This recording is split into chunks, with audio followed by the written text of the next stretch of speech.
Welcome to the February Garden Calendar. In this episode, we will look at what plants will be blooming and what needs fertilizing. We will discuss spraying fruit trees and a brief segment on lawn care. We will have video segments on pruning shade trees and also on forcing flowering branches for some early indoor spring color. All this and more in this episode of the February Garden Calendar.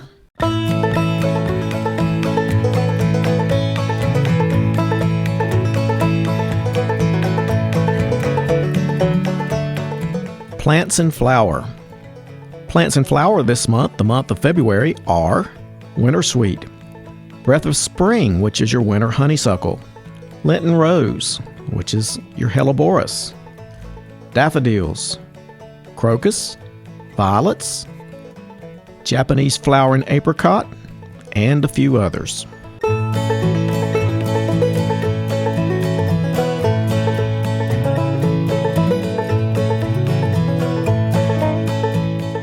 Your shade trees can be fertilized in late February. Also, you need to fertilize your emerging spring flowering bulbs. You can also spread your wood ashes around the vegetable garden, flowering bulb beds, and non-acid loving plants if the pH is below 6.0.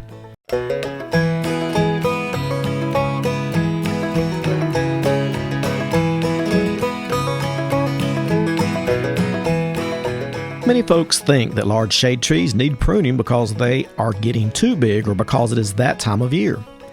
This is a totally incorrect thought. The tops of trees grow bigger and fill out more evenly as their root systems develop. This is nature's way of creating a bigger, more beautiful tree. As the roots and trunk size increase, so does the overall spread. If you trim a shade tree to keep it a certain size, you will be creating a workload on yourself which will get greater and greater each year. Also, you may injure or even kill your beautiful shade tree. There are really only three main reasons to prune shade trees. One is to conform a tree to a certain size and shape.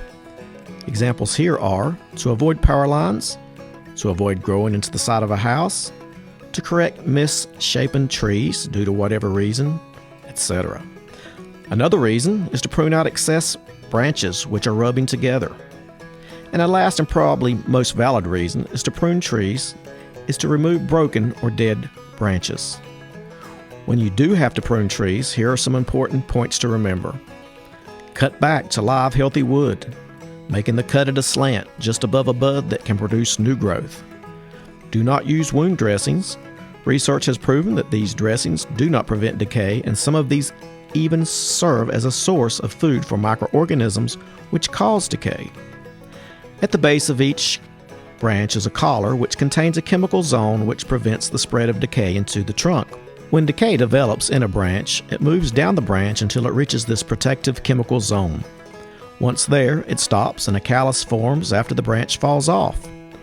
So it is very important when pruning not to make flush cuts with the trunk cutting into these branch collars. If so, chances of the trunk becoming infected are greatly increased. Be sure to prune just outside the branch collar. And yes, this is an excellent time of year to prune most shade trees as the trees are dormant. If you have spring flowering trees, those should be pruned immediately after blooming. Also, maples, birches, dogwoods, and elms are known as bleeders. If you wait to prune these until late winter or early spring, the wounds bleed. This flow of sap is much more unsightly than damaging to the trees.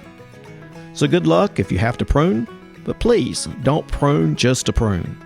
Nature typically shapes trees wonderfully without our help.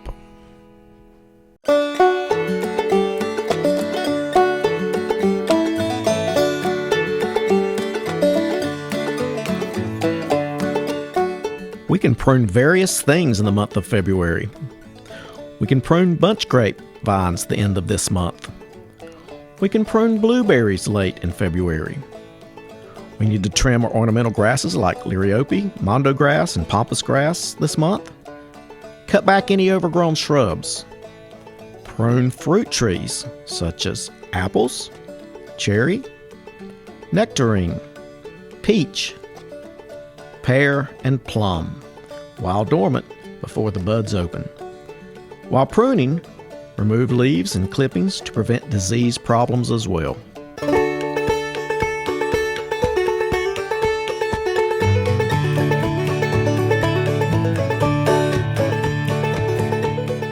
There are a few things to spray in the month of February. Peach and nectarine trees need to be sprayed with a dormant fungicide spray, such as fixed copper, lime sulfur, or other, to prevent leaf curl, and do that before the buds swell. Also, you need to spray fruit trees with a dormant horticulture oil at about a 3% solution to help eliminate some insects such as mite and scale. And also do this before the buds swell, and these are 2 dormant sprays needed for fruit trees in the month of February.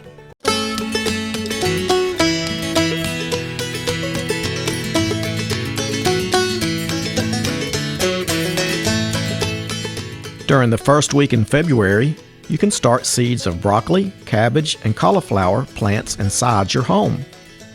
You can plant English peas, onions, Irish potatoes, radishes, rutabaga, spinach, kale, turnips, carrots the last week of February. You can plant asparagus crowns when the soil is dry enough to work. And you can plant fruit trees and grapevines while dormant before the buds open either in late February or early March.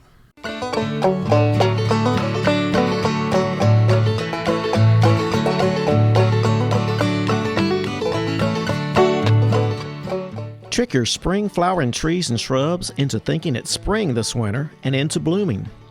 This is what you do by cutting branches and bringing indoors. This process is called forcing. Trees and shrubs which bloom in spring form their flower buds the previous fall. After at least 8 weeks of cold outdoor temperatures under 40 degrees, their branches are capable of blooming if you provide the right conditions. To make sure they receive enough cold, don't cut branches until after January 1 in a normal year or after January 15th in a mild year. Branches harvested in late winter often come into bloom indoors sooner than those harvested earlier. Carefully prune out branches so not to injure the plant or ruin its shape. Use sharp pruners and cut branches at least 12 inches long. Select branches with a large number of flower buds. These are often on younger branches. Make sure you are looking at flower buds and not leaf buds. The flower buds are usually larger and rounder. If in doubt, cut a few buds open to look for leaf or flower parts inside. Branches force more readily if cut on a sunny afternoon or when temperatures are above freezing. Bring the cut branches indoors, placing the stems immediately in water. If branches are in a bucket, mist them frequently the first few days or enclose them in a plastic bag out of direct sunlight. If possible, submerge the whole stem in water, such as a bathtub, overnight. This allows the buds and stems to quickly absorb water and begin to break dormancy. One of the best methods is to make a slit or two in the bottom of the stem before placing them in water, such as a cross or a star pattern as viewed from the bottom of the stem. Keep branches in a bucket of water in a cool area, 60 to 65 degrees Fahrenheit. Warmer temperatures cause buds to develop too rapidly and not open properly. Change the water every 2 to 3 days to ensure it stays clean. Low humidity, common in many homes in the winter, also may cause buds to fall off. Try to keep branches near a humidifier or misted. Direct sunlight also may cause buds to fall, so keep it in a bright but indirect light. Once the flower buds show color, the branches can be used in arrangements. Once again, keep your stems in bright but indirect light. Moving your arrangements to a cool location at night, 40 to 60 degrees, will help them last longer. For cuttings as early as mid-January, consider the cornelian cherry, which is your yellow flowering dogwood. It has yellow flowers, and it takes about 2 weeks to force into bloom. Your forsythia has yellow flowers, and it takes 1 to 3 weeks to force. Witch hazel. They have yellow flowers as well. It takes 1 week to force. Poplar, long-lasting, drooping flowers called catkins, takes about 3 weeks to force. Willows, the catkins, take about 2 weeks to force. Also, the red maple. They're pink to red, unusual flowers, followed by leaves, and it takes about 2 weeks to force. The alder, those catkins, take 1 to 3 weeks to force. Serviceberry, white flowers, takes 1 to 3 weeks to force. Apples and crab apples, white, pink, and red flowers, take about 2 to 4 weeks to force, with double ones slower than the single flowers. Birch, they have long-lasting catkin flowers. They take 2 to 4 weeks to force. Quince, red and orange flowers, 4 weeks to force. Cherries, white and pink flowers, takes 2 to 4 weeks to force. Rhododendron and azaleas later in the month have many colors. It takes about 6 weeks to force those. And then pussy willows takes about 1 to 2 weeks to force.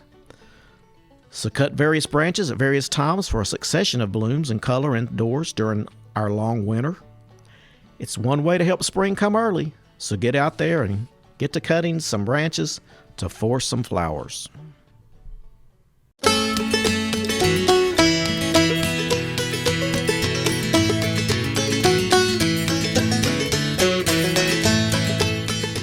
As far as lawn care goes in February, this is the month that we need to fertilize tall fescue lawns. Follow your soil test results if you have them.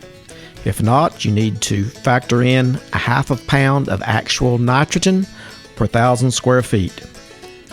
Also, in the month of February, we need to control our wild onions or wild garlic, you might say, in your lawn with spot sprays of a recommended herbicide.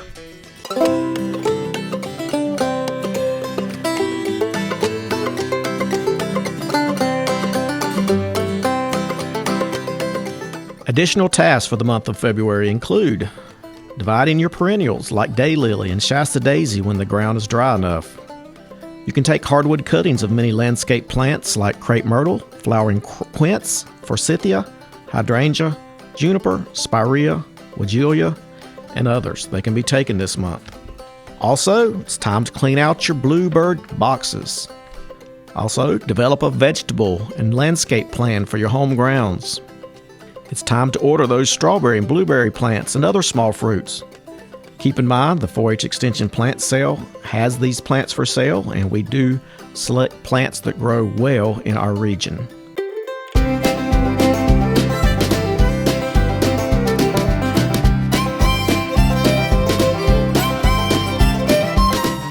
Well, we hope you've enjoyed our garden calendar. If you have questions, call us at 632-4451 or visit us at our website at alexanderextension.com, where there's lots of helpful information and events, and you can also sign up for a monthly newsletter there. That's alexanderextension.com, or stop by and visit us at the Alexander County Service Center at 151 West Main Avenue. Hope to hear from you soon.